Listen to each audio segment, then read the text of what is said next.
Male priče.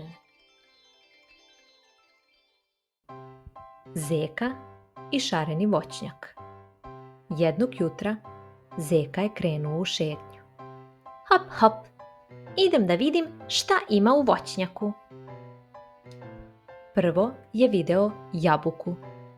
Crvena, okrugla i mirišljava. Jabuka, rekao je Zeka. Ispod jabuke stajala je kruška. Bila je zelena i duguljasta. Kruška, kruška, zdrava i slatka. Na zemlji se kotrljala velika lubenica. Ho, lubenica, crvena unutra, zelena spolja. Pored nje ležala je okrugla dinja. Miriše lepo, to je dinja, rekao je Zeka. U korpi na stolu sedela je žuta banana. Banana je dugačka i slatka, smejao se Zeka. Zatim je pronašao drvo breskve i drvo kajsije. Breskva je mekana, a kajsija mala i slatka. Na čokotu je viselo ljubičasto grožđe.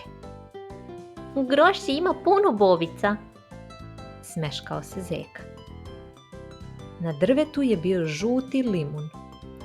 Kiselo, kiselo, to je limun, zakikotao se. Odmah pored stajala je narandžasta pomoranđa. Pomoranđa je sočna i slatka, rekao je Zeka. Na jednoj staroj grani visila je šljiva. Plava šljiva, mljac, rekao je Zeka. Tu je bila i crvena trešnja. Trešnja je mala i okrugla i slatka. U travi je Zeka ugledao crvenu jagodu. Miriše jagoda, Odmah pored su bile maline i kupine.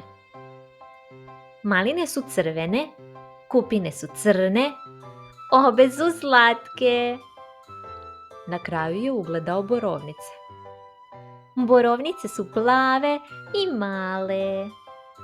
U voćnjaku ima baš puno voća.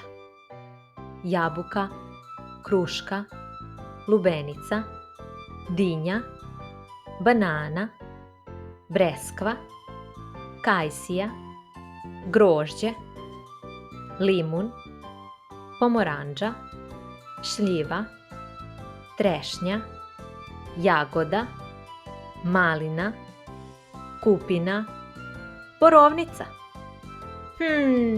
Zdravo i slatko.